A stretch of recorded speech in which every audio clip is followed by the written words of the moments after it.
claims by an auto inspection company that the Office of the Auditor General was compromised during an audit to favor its rival QISJ. Auto Terminal Japan says it was unfairly targeted in the audit process and accused its rivals of compromising the Office of the Auditor General. NTV's Silas Apollo reports. Probably no doubt in the In what is shaping up to be a battle for the control of the multi-billion shillings motor vehicle importation business, a parliamentary committee has moved in to investigate claims regarding abuse of office in the Office of the Auditor General. I allowed you. The claims are part of allegations raised by auto inspection company Auto Terminal Japan, which claims that its rivals were favored in an audit process. It is only Kenya in Africa region that has one company as a monopoly that is doing inspection of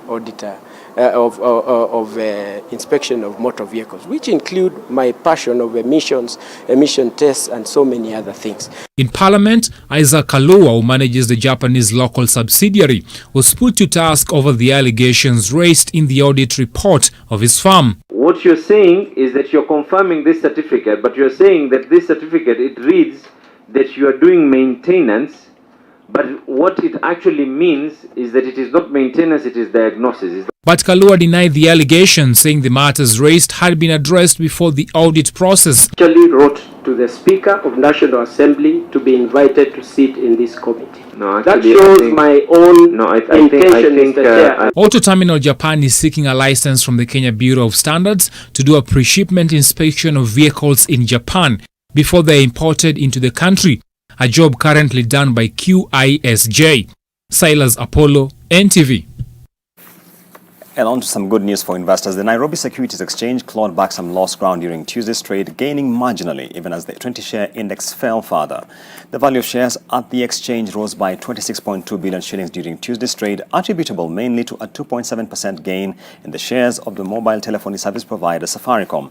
The number of shares traded on Tuesday stood at 15.4 million, down from 54 million on Monday. The tide was turning at the equity market, even as in the forex market it remained a downward trend. The shilling weakened to exchange at 103.39 units to the US dollar on Tuesday, falling to its lowest point since November 6, 2019. And back to matters of COVID-19, businesses continue to take a hit from the spread of the coronavirus, with some low-cost carriers now suspending routes they had recently ventured into in a bid to grow their revenue.